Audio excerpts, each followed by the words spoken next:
लोकसभा चुनाव 2023 में होने हैं और ऐसे में दोनों ही पार्टियां जो हैं वो जमीनी स्तर पर दमखम लगा रही हैं और अपनी अपनी रणनीति बना रही हैं। ऐसे में एक बड़ा सवाल उठता है कि क्या कांग्रेस 2018 को पुनः दोहराएगी या 2023 के चुनाव में बीजेपी एक बड़ा उलटफेर कर सकती है। इसके अलावा अगर बात करें तो छत्तीसगढ़ में जेसीसीजे और बसपा भी एक मजबूत स्थिति में नजर आ रही है, क्योंकि जिस तरह से दोनों ही पार्टियां जो हैं एक के बाद एक लगातार कई बैठकें कर रही हैं, चाहे छत्तीसगढ़ में बीजेपी और संघ के बीच की बैठक हो या कांग्रेस के जमीनी स्तर पर मौजूद कार्यकर्ताओं से चर्चा हो।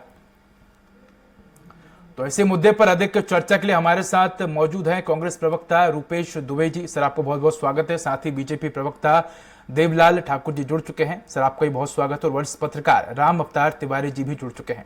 मेरा सबसे पहला सवाल बीजेपी प्रवक्ता देवलाल ठाकुर जी से है। देवलाल जी, जिस तरह से बात करें तो 2023 में हम देख रहे हैं कि बीजेपी और कांग्रेस दोनों ही दल जो है वो अपनी अपनी रणनीति के तहत तैयारी कर रहे हैं। ऐसे में एक बड़ा सवाल उठता है कि क्या कांग्रेस 2018 को पुनः दोहराएगी या 2023 में बीजेपी बड़ा उलटफेर कर सकती है?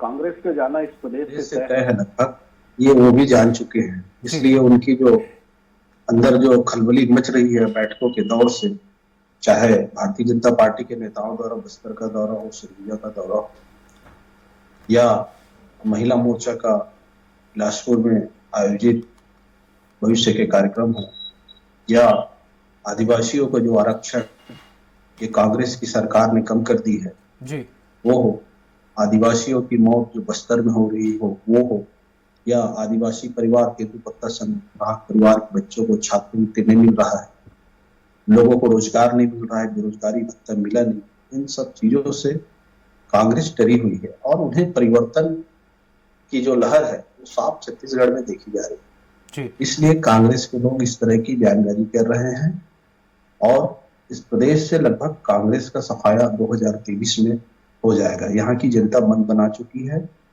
कोई भी लोग यहाँ पर अपराध से डरे हुए हैं। यहाँ की जनमानस, अपराध तेजी से बढ़ रहे हैं शहरों में, लॉ एंड ऑर्डर नाम की चीज नहीं है, लोगों को डर और भय सता रहा है। खुलेआम कहीं पर एक आम महिला, एक आम नागरिक नहीं जा पा रहे हैं। तो इस छत्तीसगढ़ का सरकार का, कांग्रेस की सरकार का जाना तय है।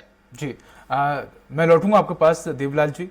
रुपेश जी, जिस तरह से आपने देवलाल जी की बातों को सुना, उनका तो यही कहना है कि छत्तीसगढ़ में कई मुद्दे हैं, अपराध है, महिला अपराध है, महंगाई, ऐसे कई तरह के वो मुद्दे उन्होंने बताए हैं। ऐसे में मेरा बड़ा सवाल ये है कि क्या 2018 की जीत को कांग्रेस पुनः दोहराएगी या 2023 में इससे ज्यादा सीटें कांग्रेस लाएगी? जी नमस्कार जी। निश्चित रूप से छत्तीसगढ़ में कांग्रेस की जनहितैषी सरकार है। उन सरकार की योजनाओं के कारण हम छत्तीसगढ़ में 2023 में फिर से चुनाव में जाएंगे और निश्चित रूप से अभी जितनी सीटें हैं उससे अधिक सीटें हमारी आए, इस दिशा में हमारे संगठन के मुखिया, हमारे प्रभारी आदरणीय पीएल पुनिया जी, आदरणीय मोहन मरकाम जी ग्राउंड लेवल पर जा रहे हैं और प्रत्येक विधानसभा में जाकर के कार्यकर्ताओं से, आम जनता से रूबरू होकर के छत्तीसगढ़ सरकार की योजनाएं जो भूपेश बघेल जी के नेतृत्व में चल रही है उस पर हमें पूरा विश्वास है और हम निश्चित रूप से चुनाव जीतेंगे। जी, मैं लौटूंगा रुपेश जी आपके पास। हमारे साथ राम अवतार जी भी जुड़े हुए। राम अवतार जी, जिस तरह से दोनों ही पार्टी जो है वो 2023 के चुनाव को लेकर अभी से तैयारियां उन्होंने शुरू कर दी है, ऐसे में एक बड़ा सवाल ये उठता है कि जिस तरह से हम देख रहे हैं कि छत्तीसगढ़ में भूपेश बघेल की कई योजनाएं हैं जो जनता को पसंद आ रही हैं। दूसरी तरफ अगर बीजेपी की बात करें तो बीजेपी के पास केंद्र सरकार की तमाम योजना है, इसके अलावा छत्तीसगढ़ में अपराध जैसे मुद्दे हैं। ऐसे में क्या लगता है दोनों ही पार्टियों को कितनी चुनौती जो है वो इस 2023 के चुनाव में देखने को मिलेगी? देखिए, कोई भी चुनाव जो है आसान नहीं होता। दोनों राष्ट्रीय पार्टियां हैं, दोनों के पास बड़े बड़े मुद्दे हैं और व्यापक जनसंपर्क है, एक रणनीतियां बना रहे हैं, दौरा कर रहे हैं, योजना बना रहे हैं। तो ये चुनाव की सरगर्मी छत्तीसगढ़ में बढ़ गई है, क्योंकि छत्तीसगढ़ में कांग्रेस की सरकार है। कांग्रेस अपने अस्तित्व बचाने, अपने आप को मजबूत करने और सरकार में अच्छे अच्छे फैसले लेके जनता को प्रभावित करने में लगी है। दूसरी तरफ विपक्ष जो है लगातार सरकार की नाकामी, सरकार के किए गए वादे को पूरा नहीं करना और कानून व्यवस्था, ऐसे मुद्दों को लेकर रणनीतियां बना रही है। भाजपा विपक्ष में है, विपक्ष को यहाँ पर कमजोर माना जा रहा है क्योंकि इतनी बुरी तरह हार के बाद उनके कार्यकर्ताओं को सक्रिय करना, कार्यकर्ताओं को एकजुट करना, कार्यकर्ताओं को घर से बाहर निकालना एक उनके लिए बड़ी चुनौतीपूर्ण कार्य है इस समय। तो ऐसे चुनौतीपूर्ण कार्य के लिए भाजपा भी लगातार बैठक कर रही है, केंद्रीय नेतृत्व आ रहा है, आरएसएस से किस तरह समर्थन लिया जा सकता है वो देख रहे हैं और उसमें क्या प्रयोग करें कि जनता आकर्षित हो। जो उनके नेता है, जिन नेताओं के प्रति नाराजगी रही है, उन नाराजगी को कैसे दूर किया जाए। पिछले विधानसभा चुनाव में भाजपा से क्या ऐसी बड़ी गलती हुई जिसके कारण इतनी बुरी तरह हार हुई है, जिसको समझने की जरूरत है और समझ रही है और नीति में कैसे परिवर्तन लाके फिर जनता के बीच जाने का, जाकर विश्वास हासिल करने की कोशिश में भाजपा लगी हुई है। जी। तो एक तरफ भाजपा अपना जनाधार बढ़ाने, अपने कार्यकर्ताओं को ठीक करने लगातार फेरबदल कर रही है। अभी जिला स्तर में फेरबदल होना है उनका, अभी उन्होंने प्रदेश स्तर पर कुछ चेहरे बदले, ऐसी चर्चा है कि और चेहरे बदले जाएंगे। जी, राम अवतार जी कह सकते हैं कि केंद्रीय नेतृत्व के नीतियों से नाराजगी थी। जी देवीलाल जी, हम देख रहे हैं कि जिस तरह से लगातार बीजेपी पर बदलाव हो रहे हैं बीजेपी के अंदर छत्तीसगढ़ में, ऐसे में एक बड़ा सवाल ये भी उठता है कि 2018 में जिस तरह से बीजेपी की करारी हार हुई है, बीजेपी ने सिर्फ 18 सीटें ही जीती थी 90 में से, तो क्या उन गलतियों को सुधार कर इस बार बीजेपी जो है वो सत्ता में लौट पाएगी? देखिए, लोकतंत्र में हार जीत लगे रहता है, लेकिन जो बात सुधार की है वो तो जीतने के बाद भी सुधार करते हैं, हारने की बात ही नहीं है और सुधार निरंतर चलते रहता है। भारतीय जनता पार्टी अपने कार्यों का मूल्यांकन हमेशा करते रहती है और कार्यकर्ताओं को दायित्व तो मिलते रहते हैं, उनका निर्वहन बूथ स्तर तक चालू है और भारतीय जनता पार्टी बहुत ही मजबूती से सेवा भाव के तरीके से भी सत्ता में नहीं रहते हुए भी भारतीय जनता पार्टी के कार्यकर्ता हमेशा, चाहे कोरोना काल ले लीजिए, कोई भी संकट का दौर हो, उस समय भी हमेशा सेवा के लिए तैयार। देवीलाल जी, किन मुद्दों को लेकर आप इस बार छत्तीसगढ़ में 2023 का चुनाव लड़ेंगे? मुद्दे बताइए आप। मुद्दे की तो भरमार है। इन लोगों ने जो गंगा जल के हाथ में लेके कसम खाया था कि शराब बंद कर देंगे, यहाँ की माताएं एवं बहनें इनके विश्वास में आकर भ्रम से निकल नहीं पाए हैं आप लोग। जी। दूसरा मुझे बोलने दीजिए, उसके बाद आपको बोलने का पूरा अवसर मिलेगा। दूसरी बात ये कहता हूं कि इन लोग रोजगार देने की बात किए थे, महिला समूह का कर्ज माफ कर देंगे। आज महिला समूह बेरोजगार हो गए हैं, न उसका कर्जा माफ हुआ। रेडियो टू हिट का जो कार्य करते थे सारा छीन लिया गया है। बेरोजगारों को बेरोजगारी भत्ता किसी को मिला हो तो वो बता दे। आदिवासियों को मिलने वाला आरक्षण 32% आज कहां 20% में पहुंच गया। आदिवासी समाज पूरा नाराज है। आज आदिवासी समाज से तो इस प्रदेश के मुख्यमंत्री को माफी मांगनी चाहिए कि उनके आरक्षण तक को नहीं बचा पाए यहाँ की सरकार, उनके लिए एक अच्छा सा वकील खड़े नहीं कर पाए। यहाँ पर छत्तीसगढ़ की सरकार दलील पेश नहीं कर पाई। इनको धिक्कार है कि आदिवासियों के हितों की रक्षा करने वाली बात करते हैं, लेकिन हम आदिवासियों को आज आरक्षण कम कर दिया गया। जी देवलाल जी, लौटूंगा मैं आपके पास। जी, मैं सवाल का जवाब भी ले लूं। रुपेश जी, आपने देवलाल जी की बात को सुना। आपसे मेरा ये सवाल है कि इस बार 68 सीटें, दूसरा जिस तरह से बीजेपी का कहना है कि कई मुद्दे हैं, तो ऐसे में बड़ा सवाल उठता है कि इस बार 68 सीटों से ज्यादा कांग्रेस सीटें जीतेगी। निश्चित रूप से कांग्रेस 68 सीटों से भी ज्यादा चुनाव जीतेगी। हमें अपने कार्यों पर भरोसा है। जैसे कि देवलाल ठाकुर जी बता रहे हैं, स्वयं आदिवासी हैं। वर्ष 2012 में ऐसी कौन सी परिस्थिति आई थी जिसमें उन्होंने आरक्षण का प्रतिशत बढ़ाया था और उसके बाद उन्हीं के कार्यकाल में सरकार के खिलाफ, निर्णय के खिलाफ में माननीय उच्च न्यायालय में याचिका दायर हुई थी। याचिका दायर होने के बाद तमाम प्रक्रियाएं उनके कार्यकाल में हुई, उनके शासनकाल में हुई। और रही बात अच्छा वकील, हमारी ओर से माननीय महाधिवक्ता सतीश चंद्र वर्मा जी ने इस प्रकरण में स्वयं पैरवी की है। छत्तीसगढ़ आदिवासी हितैषी है। छत्तीसगढ़ में कांग्रेस सरकार आदिवासियों के हितैषी है और निश्चित रूप से उनके हितों की रक्षा के लिए कार्य करती है।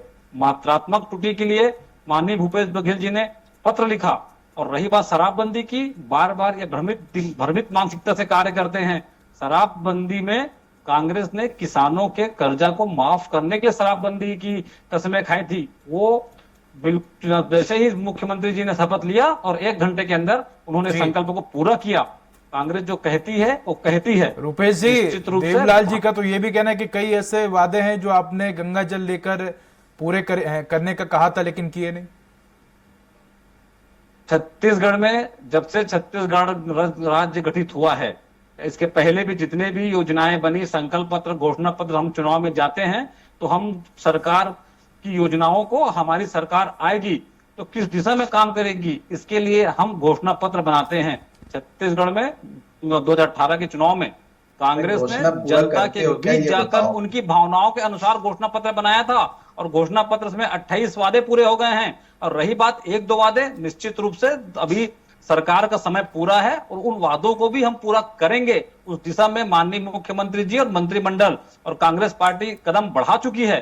लेकिन देवलाल ठाकुर जी बताएं, आदिवासियों को जो जर्सी गाय देने की बात होती थी, पिछले 15 वर्षों में संकल्प पत्र, इनका संकल्प पत्र विकल्प पत्र के रूप में बन गया है और आने वाले चुनाव में भाजपा एक विकल्प पार्टी के रूप में रहेगी। जी देवलाल जी, आप रुपेश जी की बात का जवाब दीजिएगा, लेकिन मैं क्या बोले रुक करूंगा। देवलाल जी, लास्ट में क्या बोले कि विकल्प के रूप में भाजपा रहेगी। कांग्रेस का ही मित्र हमारा बता रहा है विकल्प के रूप में भाजपा रहेगी। मेरे को बताने की क्या आवश्यकता है। और यहाँ पार्टी नहीं है, यहाँ पार्टी नहीं है। आप 14 सीटों में आए हैं और उससे भी निम्न स्तर पे जाएंगे, यही विकल्प होगा। आप लोगों के पास कोई विकल्प नहीं है मीटिंग के अलावा। मेरा कहने का मतलब ये है देवलाल जी, आप सब बातों को देवलाल जी, आप रुपेश जी की बात का जवाब दीजिएगा, मैं लौटूंगा आपके पास, आपको भी वक्त दिया जाएगा। राम अवतार जी, अगर बात करें तो छत्तीसगढ़ में हम देख रहे हैं कि बीजेपी और कांग्रेस दोनों ही अपनी अपनी तैयारी में जुटी हैं, लेकिन ऐसे में अगर बात करें तो तीसरे दल की जेसीसीजे और बसपा, ये दोनों कितनी टक्कर दे सकती हैं दोनों ही दलों को?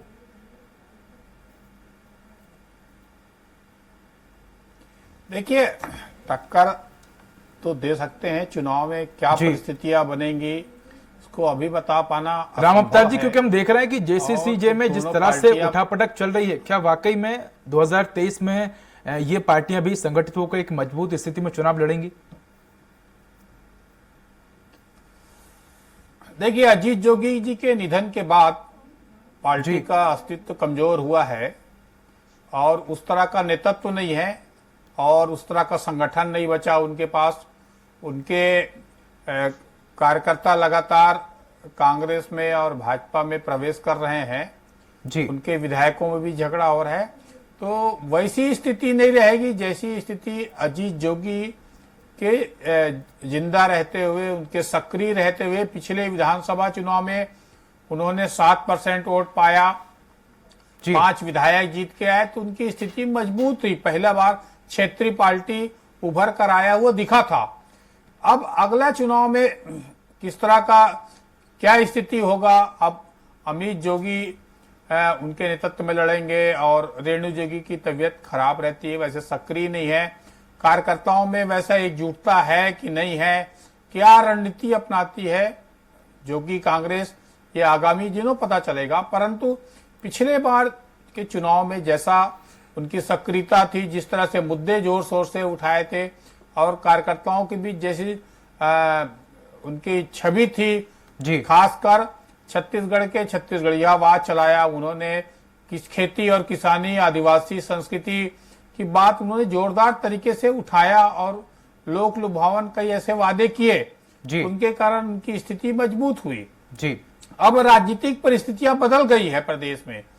एक तरफ कांग्रेस मजबूत हो गई है, कांग्रेस सत्ता में आ गई है, तो कांग्रेस की विचारधारा और जोगी कांग्रेस की विचारधारा के करीब आते हैं जी। ऐसे स्थिति में आगामी दिनों उनका जोगी कांग्रेस का और कांग्रेस की क्या रणनीति बनती है, भाजपा की आगे क्या रणनीति बनती है, किस वर्ग के साथ जुड़ के वो राजनीति करेंगे या स्वतंत्र चुनाव लड़ेंगे, तो ये सारे मुद्दे आगामी दिनों पता चलेगा और आगामी दिनों इसकी रणनीतियां तय करेंगी पार्टियां और तब पता चल पाएगा कि कौन कहां पर है, किसको कितना नुकसान हो रहा है, कौन सत्ता में आएगा और किसने जनता को प्रभावित करने की कोशिश की, किसकी रणनीतियां अच्छी रही, जी। कौन से पार्टी ये तो आने वाले के वक्त में कार्यकर्ता बताएगा सही जी। तरीके से काम कर पाए, भीतर घात की क्या स्थितियां रही। जी राम अवतार जी, लौटूंगा मैं आपके पास। देवलाल जी, आपने रुपेश जी की बात को सुना, आप उसका भी जवाब दीजिएगा, लेकिन मेरा एक बड़ा सवाल ये भी आपसे कि जिस तरह से हम देख रहे हैं कि छत्तीसगढ़ को केंद्र सरकार की तरफ से एक के बाद एक कई पुरस्कार जो है वो उनकी योजनाओं के चलते, भूपेश बघेल की योजनाओं के चलते दिया जा रहा है, चाहे बात की जाए स्वच्छता में या बात की जाए बेरोजगारी के दर में। हमने ये भी देखा कि छत्तीसगढ़ में बेरोजगारी के दर के आंकड़े जो है वो सबसे कम रहे देश में। ऐसे में एक बड़ा सवाल ये उठता है कि आखिर किन मुद्दों को लेकर अगर केंद्र सरकार स्वयं ही छत्तीसगढ़ की तारीफ कर रही है और छत्तीसगढ़ में जिस तरह से गोधन न्याय योजना, गोबर खरीदी, गोमूत्र खरीदी, एक के बाद एक कई योजनाएं, चाहे वो सांस्कृतिक कार्यक्रमों को बढ़ाना हो, ओलंपिक खेलों हो, जो छत्तीसगढ़ के जो पारंपरिक खेल है उनको बढ़ावा देना हो, ऐसे में जो बीजेपी है वो कैसे भूपेश बघेल को रोकेगी? देखिए, इनकी जो योजना है वो आंकड़ों में, धरातल में नहीं है। आप धरातल में पहुंचेंगे तो बड़ा विकट स्थिति उत्पन्न होता है। जो ये लोग जो बताते हैं वो चाहे गौठान का हो, उनकी धरातल में आप देखेंगे तो गाय मर रही है, चारा है ना पानी है। छत्तीसगढ़ की गौठान की यही कहानी है जी। अब मूल बात यह है कि आदिवासी हितैषी होने का दुबे जी बोल रहे थे, तो मैं पूछता हूं इन लोगों से, कांग्रेस के लोगों से, इस प्रदेश में 2020-21 में जो आदिवासी बच्चे या तेंदुपत्ता संग्राहक परिवार के बच्चे जिनको प्रोत्साहन राशि मिलता है, तो लगभग 17 करोड़ रुपया 7,000 बच्चों का इस प्रदेश के मुख्यमंत्री जो वित्त मंत्री भी हैं, उनके वित्तीय स्वीकृति नहीं होने के कारण नहीं मिल पा रहा है।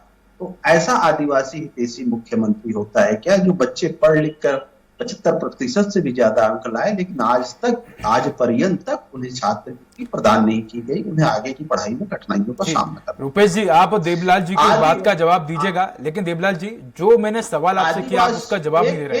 एक चीज और बोल देता हूँ, आदिवासियों का पैसा लाभांश के रूप में तेंदुपत्ता संग्राहकों को इस सरकार के पास जमा, उस पैसे को सारा का सारा पैसा पाटन विधानसभा में आधे से ज्यादा पैसे को उद्योग लगाने के लिए खर्च कर दिया गया जी। क्या आदिवासियों के हक और अधिकार में डाका नहीं डाला गया जी? आप आरक्षण की बात करते हैं, आरक्षण में अभी हमारे दुबे जी कह रहे थे कि वर्मा जी को महाधिवक्ता है, बहुत अच्छे। मैं पूछता हूं इस सरकार से, इसके पहले भी तिवारी जी थे, सिख सामाजिक विद्वेष के कारण तिवारी जी को हटा दिया गया और उसकी जगह इनको लाया गया। आज तक कौन सी सरकार छत्तीसगढ़ की अपने पक्ष में रखने को सफल हो पाई है? कौन से केस को जीती है? आदिवासियों का आरक्षण हो, नान घोटाला हो। देवलाल जी, लगता है आपका सवाल कंप्लीट हो गया। मैं चाहूंगा रुपेश जी उसका जवाब दें, लेकिन मेरा जो आपसे सवाल था आपने उसका जवाब नहीं दिया। मेरा ये सवाल था कि जिस तरह से छत्तीसगढ़ में एक के बाद एक कई पुरस्कार मिल रहे हैं और जो लोग हैं वो भी कई योजनाओं की तारीफ कर रहे हैं, ऐसे में बीजेपी किन मुद्दों को लेकर छत्तीसगढ़ में चुनाव लड़ेगी 2023 का? बीजेपी का मुद्दा डायरेक्टली है, जिस प्रकार से आदिवासियों का ये लोग अधिकारों का हनन कर रहे हैं जी, आदिवासियों का शोषण कर रहे हैं जी। दूसरा शराबबंदी, तीसरा जो बेरोजगारी का मुद्दा है। आप आंकड़े जरूर बता रहे हैं, लेकिन आप लोग भी खुद इस रायपुर में देखे, एक चपरासी की भर्ती के लिए 2.5 लाख लोग आवेदन करते हैं। आज बेरोजगारी की दर ये कहां से ले आए हमको नहीं मालूम, लेकिन यहाँ पर देखिए बेरोजगार है कि नहीं है। अगर बेरोजगार नहीं होते तो आवेदन ही नहीं आता है। देवलाल जी मैं जवाब ले लेता हूँ इसका। देवलाल जी मैं जवाब ले लेता हूँ। रुपेश जी, आपने देवलाल जी की बातों को सुना, उन्होंने बताया 2023 में बीजेपी के क्या क्या मुद्दे हो सकते हैं। ऐसे मेरा आपसे सवाल है कि जो आरोप लगा रहे हैं वो क्या वो वाकई में छत्तीसगढ़ में मजबूत स्थिति में दिख रहे हैं वो आरोप, और इसके अलावा जो मुद्दे बीजेपी ने बताए हैं क्या वो वाकई में सही है? देखिए, हम शुरू से कहते आ रहे हैं, 4 साल 3.5 साल जो कार्यकाल हमारा कांग्रेस में भूपेश बघेल जी के नेतृत्व में हुआ है, उसमें निश्चित रूप से भाजपा मुद्दों के दिवालियापन में आ गई है और सिर्फ मति भ्रम के कारण सरकार को स्वीकार नहीं करना चाहते। दिए क्या? जब भी बेरोजगारी भत्ता, मेरी बात सुन लीजिए ठाकुर साहब, 1,015 रुपए पेंशन देंगे, महाधिवक्ताओं के संबंध में बात कर रहे हैं, आप तेंदुपत्ता संग्राहकों के बारे में बात कर रहे हैं, आप मुद्दों के बारे में 15 वर्षीय सरकार में जिस प्रकार से भाजपा ने सभी वर्गों का न्याय किया था, उसकी परिणति में आप इस स्थिति में हैं। आदिवासियों के पैसे में हक और अधिकार में डाका डालकर आप पाटन विधानसभा में कार्य करा अधिकार ये कहाँ की बात आदिवासियों है? तेंदुपत्ता संग्राहकों के लिए माननीय महेंद्र कर्मा जी के नाम से योजना लागू कांग्रेस सरकार ने की, आपकी सरकार ने नहीं की थी। आप ठाकुर साहब पहले बात सुन लीजिए, आप पूरी जानकारी रखिए। और केंद्र सरकार जब भी छत्तीसगढ़ में कांग्रेस की सरकार की योजनाएं प्रारंभ होती है, देवलाल जी सुन लीजिए आप उनकी बात को, वो आपकी बात का जवाब दे रहे हैं। देवलाल जी सुन लीजिए आप उनकी बात को, आपकी बात का जवाब दे रहे हैं जी। छत्तीसगढ़ में एक समुचित कार्य योजना के साथ कांग्रेस की सरकार भूपेश बघेल जी के नेतृत्व में कार्य प्रारंभ करती है और उसका परचम पूरे देश में रोल मॉडल के रूप में होता है। गोठान और गोबर खरीदी जो ग्रामीण स्तर की अर्थव्यवस्था को मजबूत करने वाली एक महती कार्य योजना थी, उसको भी नरेंद्र मोदी जी ने स्वीकार किया। स्वच्छता मिशन के बारे में अभी आंकड़े स्पष्ट हैं, आंकड़े हम नहीं बना रहे हैं, योजना आयोग और नीति आयोग जो केंद्र सरकार की एजेंसी है वो तय करती है। उन एजेंसियों ने छत्तीसगढ़ सरकार की नरवा गरवा घुरवा बारी हो, ये छत्तीसगढ़ सरकार रुपेश जी हमारे पास वक्त की कमी है, सभी कार्य योजनाओं को स्वीकार किया है, जिसके कारण हमें वहां पुरस्कृत हुआ है छत्तीसगढ़। इसमें हमारे पास वक्त की कमी है, मैं अंतिम प्रतिक्रिया लूंगा राम अवतार जी की। पैसा क्यों नहीं दिया गया? आदिवासियों राम अवतार जी और अधिकार में डाका क्यों डाला गया? राम अवतार जी, जिस तरह से आपने दोनों ही मेहमानों की बातों को सुना, ऐसे मेरा अंतिम सवाल ही आपसे कि अगर बात करें 2023 की, तो दोनों पार्टियों की स्थिति कितनी नजर आ रही है आपको साफ? अगर बात करें तो क्या कांग्रेस दोबारा से वही 2018 पुनः दोहराएगी, बीजेपी बड़ा उलटफेर करेगी? इसके अलावा छत्तीसगढ़ में 2023 में वो कौन से महत्वपूर्ण मुद्दे होंगे जो इस बार जनता की नजर में होंगे? देखिए, सबसे बड़े मुद्दे होंगे किसान, क्योंकि किसानों को जो समर्थन मूल्य मिल रहा है, जो किसान को उचित मूल्य मिल रहा है, जो किसान के आंखों में आज खुशियां दिख रही है, वो खुशियां कौन से पार्टी दे पाएगा? जो पार्टी दे पाएगा वो पार्टी यहां पर सत्ता करेगी, ये तय है। तो किसान ही मुद्दा होंगे। किसान को जो ज्यादा से ज्यादा कौन दे पाएगा, किसान को क्या दे पाएंगे, क्या किसान के लिए क्या कर सकते हैं, जो वादा करेगा पार्टी, वो पार्टी सत्ता में रहेगी। पहली बात। दूसरी बात कि वो कांग्रेस भी यहां पर मजबूत है और भाजपा को मजबूत होने के लिए लगातार कवायद चल रही है। पिछले 15 साल भाजपा सत्ता में थी, उसका संगठन है, उसके पास केंद्र में सरकार है, देश की सबसे बड़ी पार्टी है। तो छत्तीसगढ़ भाजपा के लिए बड़ी चुनौती है। वहां पर कैसे काम करना है, उसके लिए अलग अलग राष्ट्रीय स्तर से लेकर राज्य स्तर तक और जिला स्तर तक फेरबदल की गुंजाइश है, काम करने की गुंजाइश है और चुनौतियां उनके पास हैं। उस दिशा में राम अवतार जी कह सकते हैं दोनों ही पार्टियों के सामने कई चुनौतियां हैं। आने वाला समय दिलचस्प होगा। जी, आने वाला वक्त ही बताएगा कि दोनों पार्टियों की तैयारियां कितनी पूरी हुई हैं और कितनी अधूरी रह गई, क्योंकि ये तो फैसला अब जनता ही करेगी। हमारे साथ जुड़ने के लिए रुपेश जी आपका बहुत बहुत धन्यवाद। साथ ही बीजेपी प्रवक्ता देवलाल ठाकुर जी जुड़े, सर आपको भी धन्यवाद। और वरिष्ठ पत्रकार राम अवतार तिवारी जुड़े, सर आपका भी बहुत बहुत धन्यवाद। तो फिलहाल इस बुलेटिन में इतना ही, नमस्कार।